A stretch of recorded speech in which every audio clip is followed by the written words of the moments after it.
Good afternoon. This is that one guy. I'm going to go ahead and show off a new rocket. I call it the two-stager Mooner. It's based on my two-stager design.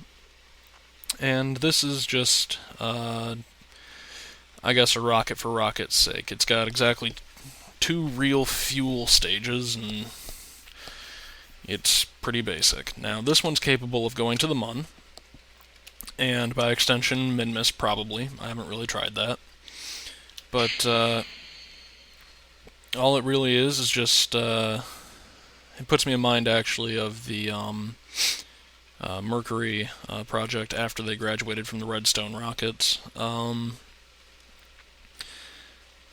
The fun thing about this rocket is though it can kick out a lot of G-forces once you get past the atmosphere, just because the mainsail engine is so massive in comparison to the payload which it is trying to lift. Now I'm going to go ahead and do my gravity roll. And here we go. Alright, we are on our way to the Mun. Now, for those of you who don't know, what we're going to do is we're going to get into a parking orbit and then do a burn over to the Mun. And the wonderful thing is, we can do this all just with the upper stage because it doesn't take that much fuel to get to and from the Mun. Most of the fuel is used landing and taking off from the planetary bodies when you are going for a landing or you are going for a takeoff. And what I'm trying to do right now is I'm just keeping an eye on everything, making sure that my G-forces don't spike over 2. One, so I'm not wasting fuel, but 2, just because I don't want to flatten this guy. There we go. Alright. 3. Apparently I just said a random number. Okay. So what we're going to do is when we hit 70,000, I'm going to slow the throttle down a lot. I'm going to start rolling the ship down to heading 090. And what we're going to do is bring it back up to about 2 Gs until my apoapsis is roughly 100,000 meters. Now, in doing this, I am able to reach the apoapsis with a sizable amount of speed already built up towards my orbital insertion. So this isn't going to take but a small amount of time. And let's see, here we go. Now all we have to do is just hit T so that we don't have any physics warp problems. And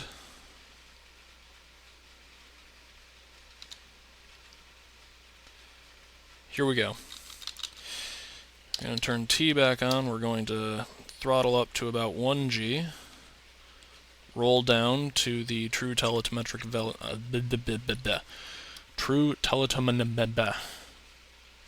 Okay, I surrender on that one. We're just going to roll.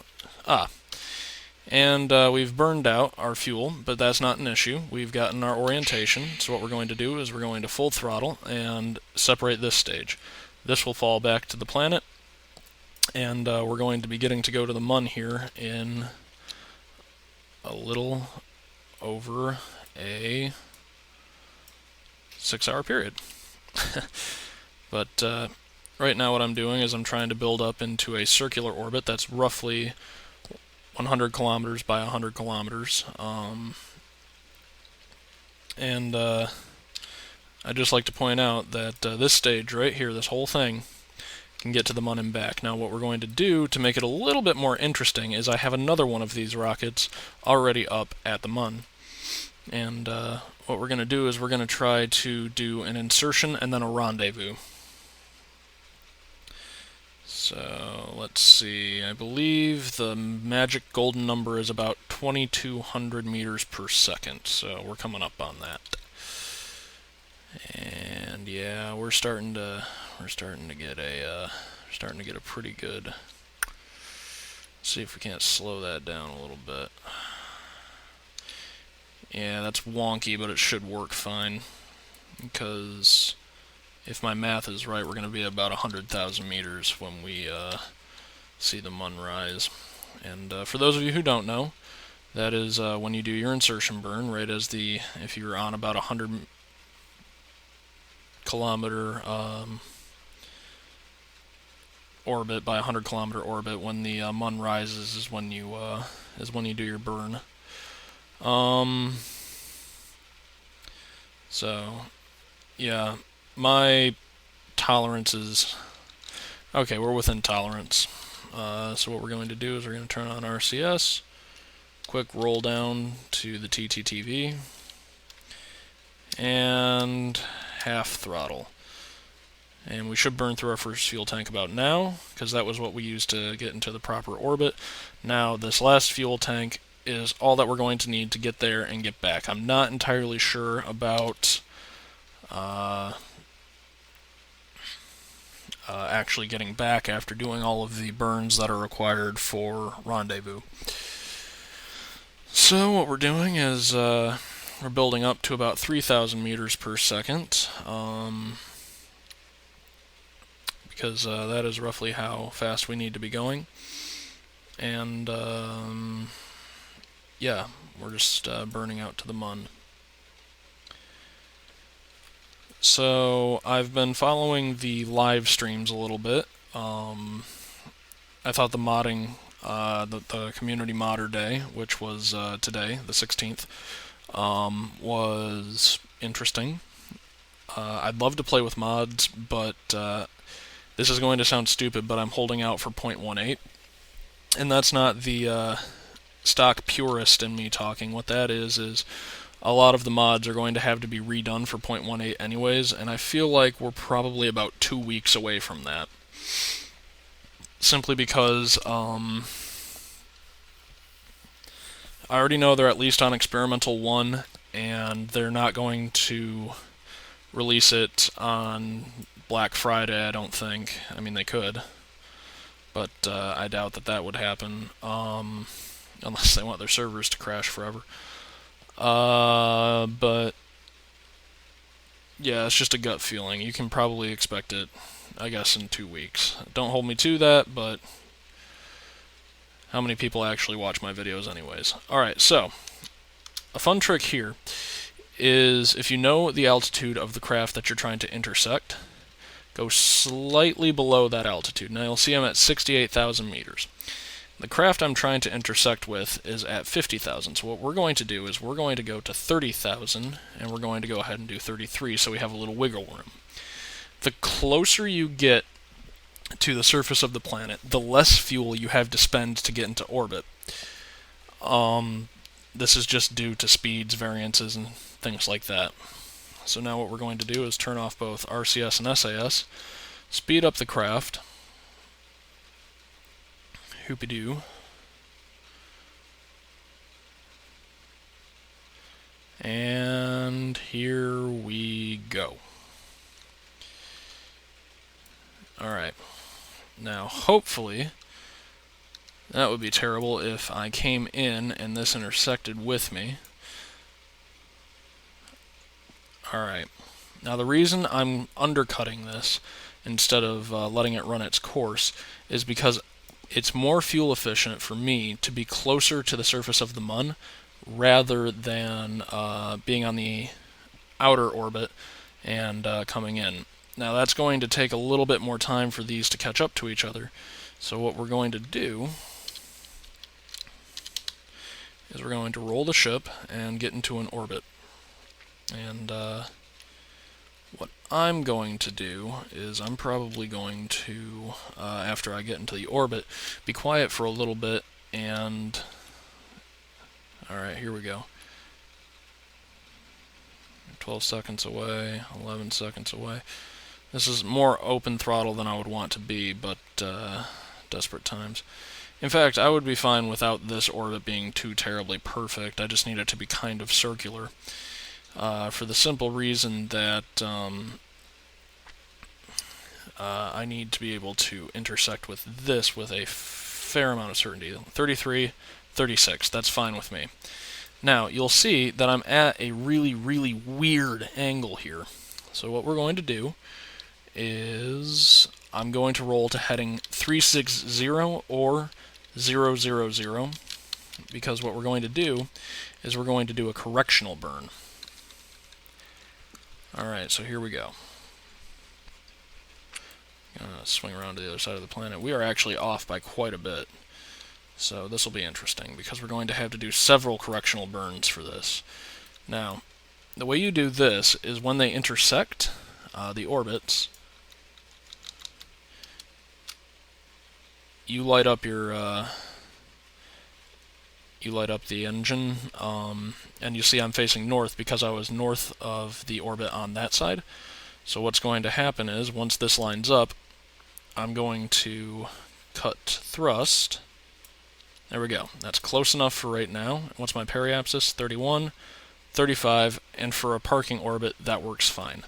So what's going to happen is, this craft is going to go slightly faster than this craft and will eventually catch up to it. And because the Mun has a far weaker gravitational pull than Kerbin, it's going to take less time. See, the difference between the speeds right now is this is moving 510, this is moving 524. That's a difference of almost 15 meters per second, so every second they're getting 15 meters closer to each other. This way. So, yeah, I definitely should have put this one on the outside, but I really didn't know where this would be when I got here. So what I'm going to do is I'm going to shut up, put on some music, I haven't quite decided what yet, and I'll bring you back in when we get close.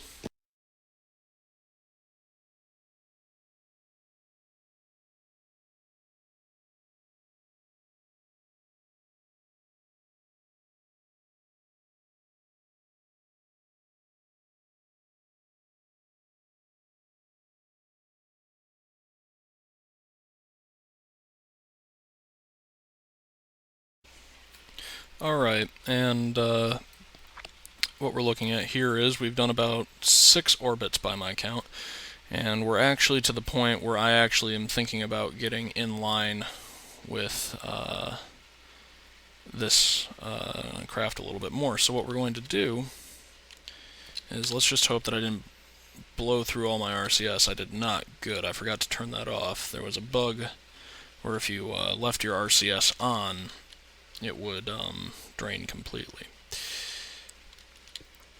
So what we're going to do is, I need to guesstimate if I'm going to get there before or after that craft. I'm going to guess I'm going to get there before.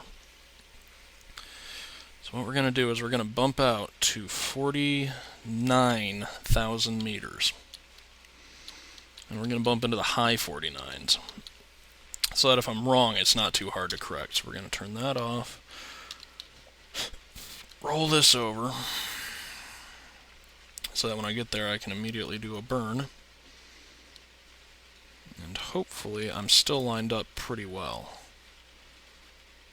And it's not perfect, but it's close, so we'll roll with that. And, yep, here we go. Now this guy should be gaining a lot of speed on this guy.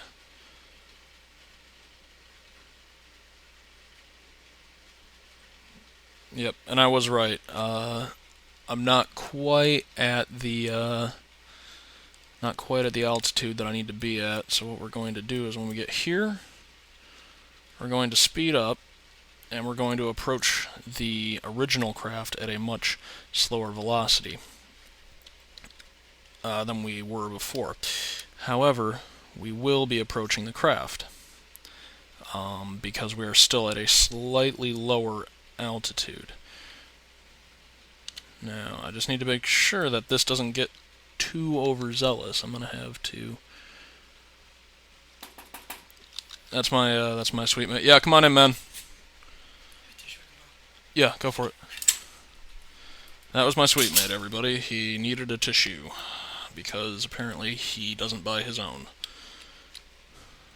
Okay, so let's go ahead and... How much is that? That's 50. Alright, it's going nuts, so that's fine. And how are we doing on our inclination? Still close enough for me. We're not off by that much. Now, hopefully we should, up in front of us... Yep, we're about 32.8 kilometers away, so we're approaching them at about every 3 seconds. We're getting about a meter closer to them, maybe, I don't know. But it's going to take a little bit of orbital time. Now, as you see, this craft is bouncing left, and then it's going to come back across to the right. And that is because of the inaccuracies of my adjustment burn. I'm not quite 100% lined up, but it doesn't matter. I'm close enough that when I get within, say, 300 meters or so, I'll be able to correct for that. Now, the other thing I could do is do a correction burn right now. Let me just see how far off I am, actually. Okay, see, that's a big enough amount that I'm gonna... That's a big enough amount that I'm going to want to do something about that. So what we're going to do is we're going to roll to heading 180 because we are slightly south of the orbit right now. So that means at our next crossing we will be heading north of that orbit. So when we start to cross, I will burn or use RCS. One of the two. I haven't quite decided yet. Okay, so here we go. We are approaching the intersection. And...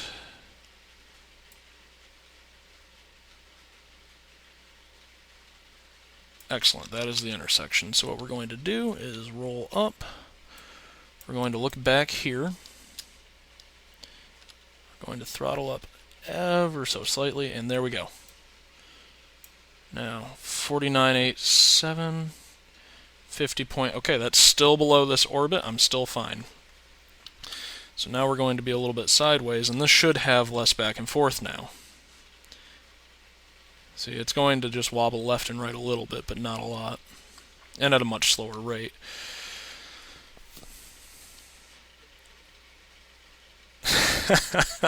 That was useless. The 1,000 times is only for when I'm slightly above 50,000 meters. But yeah, as you see, I am approaching at a much more consistent rate now than I was because it's not bouncing all over the place. Now, these tricks that I'm teaching about the orbital rendezvous when you inject into any body apply not just to the Mun, but to Minmus, re-entry to Kerbin, Duna, and the reason that I'm talking about this now is because they're going to be introducing docking in 0.18. Now, with docking in 0.18, you're going to need to know how to both insert yourself into a planet's sphere of influence, and be able to catch up and rendezvous with something when you didn't just launch from the planet.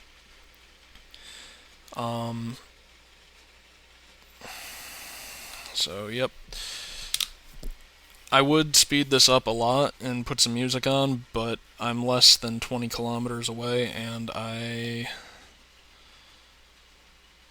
by my math, if I sped that up 4 times to listen to music, 8 times. Yeah, we wouldn't be saving that too terribly much time in this video. But we'll see. I might do something with that.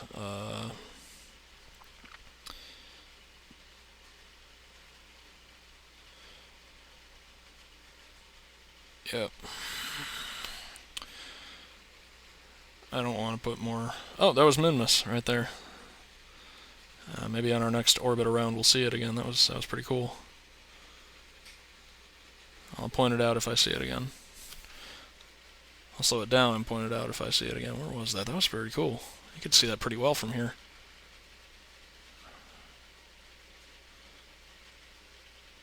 Alright, let me see here. Are you at Minmus?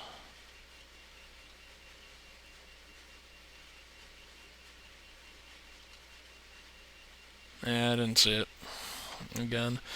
But yeah, see, each orbit we're getting something in the neighborhood of like another 6 kilometers closer, so.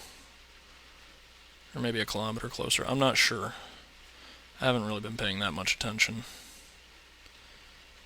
But let's see, what can we do in the meantime? Well, let me see. Where are we on the surface of the Mun? Okay. We are on the backside, and I don't know of anything of interest on the backside, so yeah, but if you take a look on the map view, we're pretty close. Yeah, all of the Easter eggs that I would want to just kind of look for in orbit are right in here. So that's on the dark side right now, and I'm not going to mess. We're 8 kilometers away. Alright, here we go. Dark side of the Mun, because there's that trench there. And we are... Oh, hello. Okay. Oh, we're getting closer to the point where I'd be able to see some stuff. Not quite there yet. So I guess I'm going to take this opportunity to just ask people, what else would you like to see me do? Would you like to see some... Ah, no, there was... Ah, ha ha ha ha! There it is, I saw Minmus. Would you like to see some more videos about how to do rendezvous, docking... Well, not docking, but I guess when 0.18 comes around, docking. Would you like to see some cool orbital construction videos? Would you like to see... Would you like to see more Let's Play FTL? I really don't update that much. Oh goodness. I mean, I'm not sure where to go really, because I think I've reached the pinnacle of what I can do in 0.17 for right now. So what's going to happen is we're going to get within about, whoa, no, didn't want that. We're going to be, alright. We're close enough that I'm not going to change anything too terribly much by simply just eyeballing it. So what we're going to do is we're going to use RCS. Oh, not that way. We're going to use RCS to get close to this thing.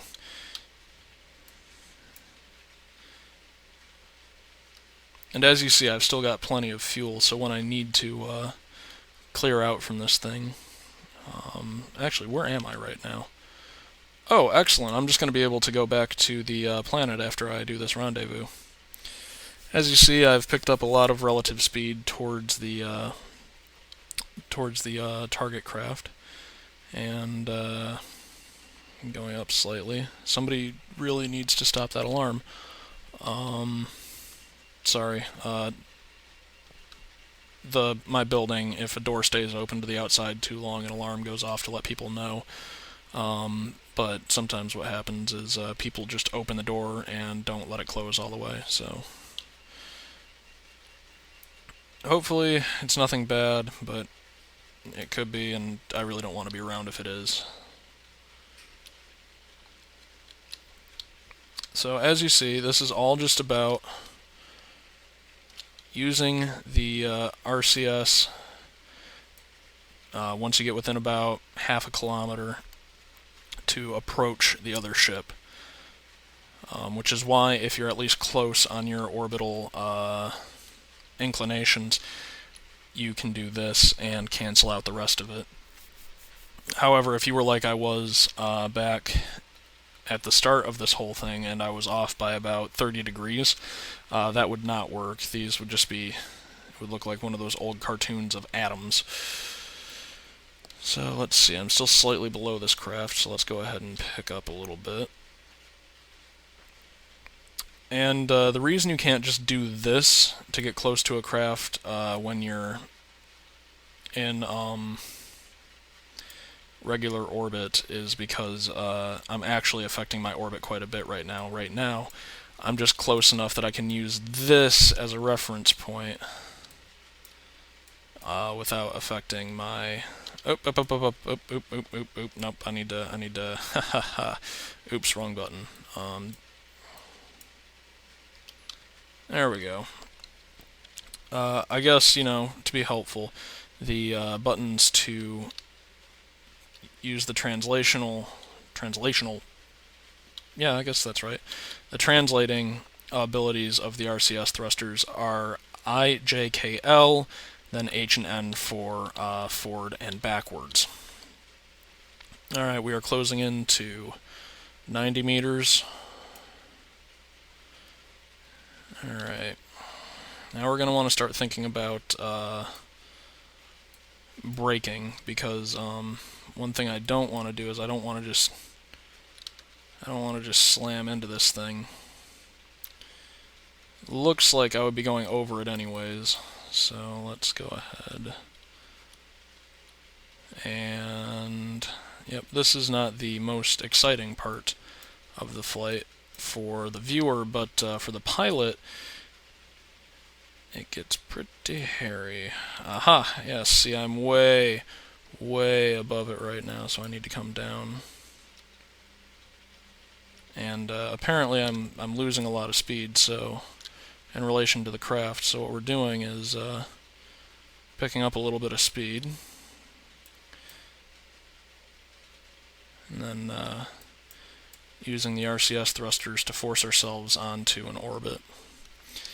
Then I'm just going to do a little adjustment here. How close are we? And we are within 30 meters.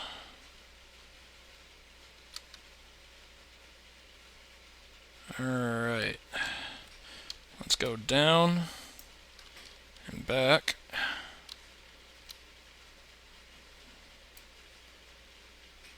Okay, and forward a little bit. Forward a little bit. Alright, we are within about 18 meters. Okay, we need to do a little translation this way. Ah, sorry about that. That was weird. I got a little bit too over-enthusiastic about my rendezvous that I forgot to check how long I had left on my video software, so hurrah. Anyways, where were we? Okay, we are approaching very slowly. Let's go ahead and lose some momentum that way. Make sure that we're not falling at a different rate.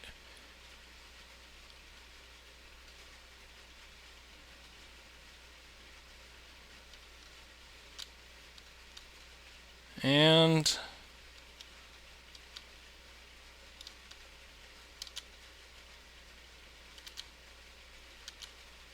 there we go. We are within, drifting a little bit. We are within, I would almost say 3 feet of this craft. Now let me take a look at where we are on the map. Excellent. So what we're going to do is we're going to go ahead and leave this, but that is how you rendezvous. Now the best way to make sure you don't run into a ship is go the direction that you're going to need to go to get away from it. For example, if you're deorbiting, be sure that you are slightly below it. If you're going to increase your orbit, make sure you are slightly past it. So as you see, it's slowly drifting away. Now what we're going to do is we're going to rotate the ship, because if my math is right, and we're going to see if we can get home with this. If I burn right now, I should, number one, start putting this behind me. Yep, there it goes.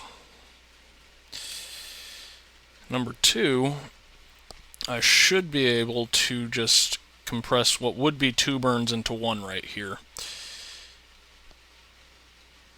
And we shall find out. The goal of this is to get this down to an entry periapsis.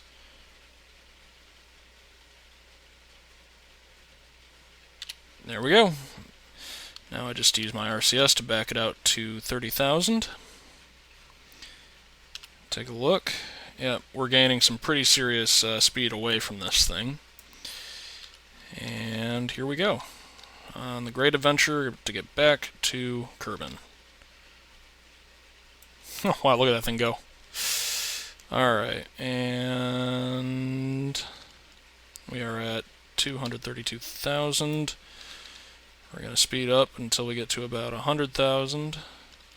There we go. We're going to rotate this entire craft around, and as you see, I have fuel to spare, so that's good. Which means my two-stager is able to perform rendezvous. And jettison. Excellent. Let's roll up to the right heading. The right bearing, I guess. I'm not sure what it is.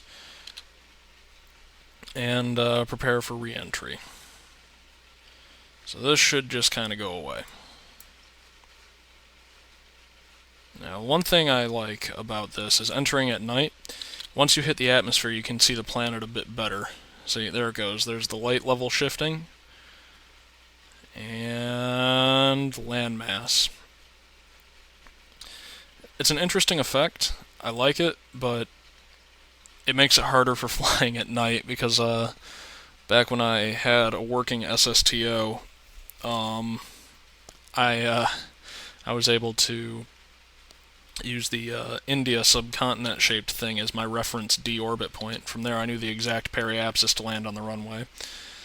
Now that wasn't through math, that was through simple trial and error, so here we go. While we're deorbiting, I'd like to share a couple of facts with you viewers who have stuck it out this far.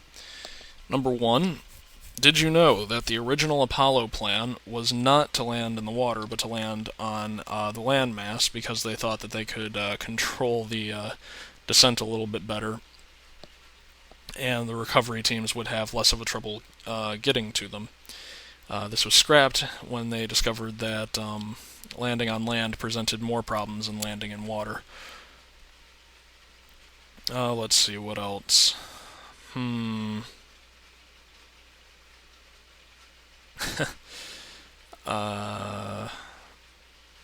Alright, here's something interesting from my life. There's a restaurant that I like to go to in town. They serve hot dogs, but one of the other things that they do is they have classic, well, not necessarily classic movies on, but they have movies on. And today was Tom Hanks Day, so I had to go into the chemistry lab kind of early this morning because my girlfriend needed somebody as a lab buddy because she wasn't really allowed to use the heat plate without somebody else there because our college has this thing that you always need a lab buddy if you're going to be working with heat. Well, nobody else was there, so she called me, and I know lab safety, so I went in. And afterwards, we went out to this place, Gregor Dog. It's very good. And they were playing Apollo 13.